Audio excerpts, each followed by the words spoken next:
What's up, Niner fam? My name is JT Magnum. Welcome back to Niner News. I do apologize for the late Niner News during the week. I recently took up a second job, and I've been working. I worked that the past couple days, so I haven't had a chance to make a video because I literally got to work, come home, change, go straight to the other job, and work till night, and then I go to sleep. So been a little tired. But anyways, the 49ers played another close, well, not close game, but decently close game, losing to the Arizona Cardinals 20-10 in a game that pretty much just typical of what the 49ers have been this year, giving up a lot of rush yards, big plays, a lot of penalties, and just sucking. The Niners suck.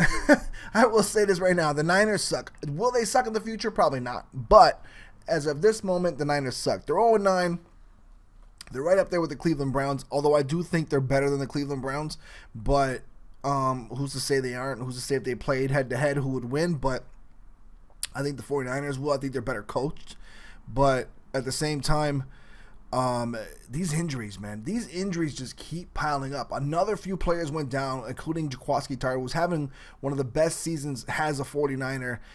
He was coming into his own at safety, and he's playing well, and he suffered a broken arm as well, making a tackle. And it's like, we're getting to the point where it's just like, come on, play. It seems like every 2-3 plays, a Niner's on the ground hurt. Is it just me, or do you guys see that too? Like, it just seems like every few plays, a 49er's on the ground hurt, and it's getting borderline frustrating because you want to see them do well. But at the same time, like this injury thing is just getting annoying. I think they have 23 players on injured reserve right now. 23 players that were on injured reserve at one time this year or still on. It's insane. They were even talking about how they wouldn't be able to field a 46-man roster. If you know, the NFL rosters are 53-man rosters, but the game roster is 46-man, which with like 7 inactive, and the Niners won't even be able to field a 46-man roster. They said unless they sign a few people and get them on the team, whatever. But that's bad. Like that's just so many. That's half. 23 people on IR. That means half of an active roster is on IR. So this is you think about it and you're like, oh, injuries happen, but not to this extent. This has got to be some kind of a record. I've never seen that many players injured on a roster ever. I've never seen that. It's just bad. It's bad luck. It's horrible, and I don't know what the Niners can do to fix that, because some of these players you definitely want to keep because you got to see how they do. But some of these players every year, like Jimmy Ward, other players just getting hurt all the time is you can't have it. Like, you gotta be on the field. You gotta be on the field to play for it to be a good solid team. And it's frustrating when you see players go down like that, especially when they're having good seasons like F.Y.I was. But I don't know what else to say. The game, it's not really much to talk about in the game. Adrian Peterson had 37 carries for like 159 yards. CJ Beathard, again, shaky in the pocket. Didn't have a touchdown pass, threw an interception. I think it was off a tip. I think he actually bounced the ball off of Trent, one of the linemen's helmet. I think it was Trent Brown or something. He hit his helmet, and the ball bounced up in the air, and that's how Arizona got an interception. Carlos Hyde had a pretty good game, not rushing, but pass receiving. He had like 9 catches, I believe, 84 yards or something like that, 84, 85 yards. The only reason I remember all this stuff is because I play fantasy football, obviously, and I remember a lot of the stats or whatever. But it's just it's nothing really good offensively for the 49ers right now. Nothing good. And there was one point, it's so hilarious, but there was one point where CJ Beathard actually threw a pass. I think his hand bounced off of a defender's helmet, and you could see him grimacing and holding his hands. He was like holding his thumb, and as he was holding his thumb, you're thinking to yourself, oh crap, Jimmy Garoppolo is going to have to go in the game, and he just got on the team. He doesn't know the playbook. He doesn't know what's going on. He's going to get killed. And I'm thinking to myself, just stay out don't put Jimmy Garoppolo in.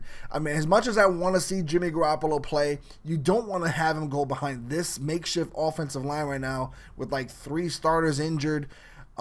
Just everybody's going down, and Jimmy Garoppolo's going to get killed. You see what's happening to C.J. Beathard. This guy, as soon as he snaps the ball, sometimes defenders are right in his face already, or he is just getting blindsided. I don't know how many times he's gotten blindsided or hit, rush right up the middle and taking it to the chin. Like, he is getting helmet-to-helmet hits. He is just getting literally, I've seen him, the plays where you've seen Aaron Rodgers get hurt and people tearing rotator cuffs or getting their, what do you call this bone? I keep forgetting what it is. What just happened to Aaron Rodgers? I can't even think right now. I'm having a brain freeze. But collarbone. People breaking their collarbones because they're getting like shoved down to the ground. I don't know how many times I've seen that happen to C.J. Beathard. I'm thinking to myself, he's gonna die. I'm thinking to myself, he is literally gonna die. And he just takes so many hits, but he keeps just getting up, and he's so tough. And you gotta love that. I do love that, but you can't have that. My goodness, the poor guy is just taking hit after hit after hit, and I don't want to see Jimmy Garoppolo back there right now at this point. I know everybody, it's a shiny new toy for the 49ers. We got a nice little quarterback. I don't want to see him play right now. Not behind that line. Maybe if the line gets a little better and he understands the playbook a little better, maybe put him back there. But right now, hold on to him. Sign another quarterback. Do whatever you got to do to back up C.J. Beathard, but don't put Jimmy Garoppolo in yet. He is not going to take... I don't want him dead before the end of the season. I'd like to see him next year at some point. So, but that's the only thing right now that's good about this season. I mean, yes, the 49ers are 0-9, and yes, it sucks. It sucks as a 49er fan. It sucks to wear your hat and somebody's looking at you like your whole family just died in a plane crash and they're just feeling sorry for you. It's tough. I mean, I've had people look at me like I'm just sitting there, just chilling, minding my own business. People see my hat and they're like, they just give you that look like, poor you, And I'm just like, I know what they're thinking, and I'm like, I'm all right. And the reason I'm all right is because I'm optimistic. I've been a 49er fan for a long time. I'm very optimistic about the future. I think the future is bright for this team with the coaching and with this general manager, the way they're handling things. I've said it all along. I think this is a process, guys. This is not something that's going to be fixed overnight. I know a lot of people get angry and they're like, oh, we should fire do all these things. No, it's a process. When a new coach comes in, a new GM, you got to get your players. You got to get your players right. You got to get rid of some of the old players that the former GM Sucky Balky picked. And you got to keep doing your thing and grinding and hope. And sometimes it takes a little luck too, picking the right players, striking gold in late rounds, things like that. But it's a process. They're working on it. They take care of things right away, it seems like, and they address things. They try things, and that's what you want. You don't want the same old, same old. If they're doing the same thing week in, week out, then you got to be worried about something. But they keep trying different combinations. They keep trying to fix it. They're trying to figure out what it is so that next year or the year after that, things will get better. They went out. They're checking out C.J. Beathard. They've seen enough of what they can see. They've obviously scouted those college quarterbacks. They didn't like what they saw. Bam. They went out and got Jimmy Garoppolo before the trade deadline. Those are the things that you want your team to do. You want them to make these kind of decisions and that will hopefully benefit your team in the future. And I think that's steps in the right direction. I think that's stuff that the 49ers wouldn't do before. And I think that is, that's what makes a good team, and that's what makes a solid foundation. And I think that's what I have to be optimistic about. I mean, I think, in my opinion, as a fan, I'm probably a little biased, obviously, as a 49er fan, but in my opinion, I think this team could be Super Bowl caliber in the next 2, 3, 4 years. Will they actually make the Super Bowl? I mean, who knows? You know how hard it is to make the Super Bowl every year or contend for it every year? The Patriots are the only team that pretty much does it every year. But it's to be able to do that is very difficult. But I think that this team is headed in that direction. I think that they're young, they're hungry, they have a fiery coach and a great GM. In my opinion, he's wheeling and dealing. He's doing a good job, in my opinion. So there's a lot to be optimistic about. So that's about the only thing I can think of that's positive, despite being 0-9. And And with that kind of hope and with that kind of optimism, I still watch them. I still like that, I still hope that they win. I don't want them to lose every game.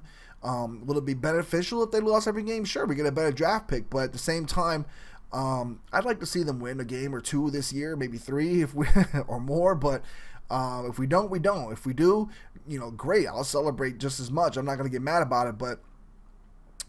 Like I said, I want to see what they can do this year, and then, hopefully next year it improves even better with Jimmy Garoppolo. We're number 1 in cap space, I believe. Next year we'll have over $118 million, I believe, or something like that. Don't quote me on that. I don't know, but I believe it's like 100 projected, 118 under the cap. We're gonna be fine. We're gonna be able to sign some free agents, especially now with this new regime.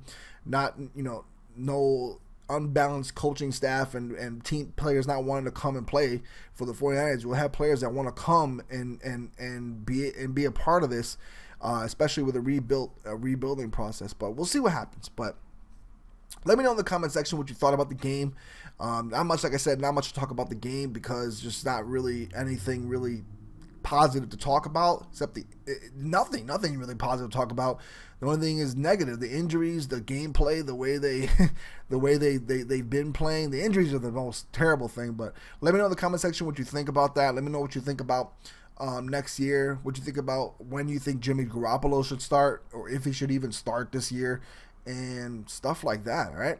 So for JT Magnum and Niner News, sorry I can't report on anything better for you guys, but it's hopefully it get brighter. Hopefully it's going to get brighter in the future, and we're going to have some more things to talk about, more things to smile about and be like that. But at the same time, you got to smile about the optimism of this team and their future. So for JT Magnum and Niner News, I'm out, y'all.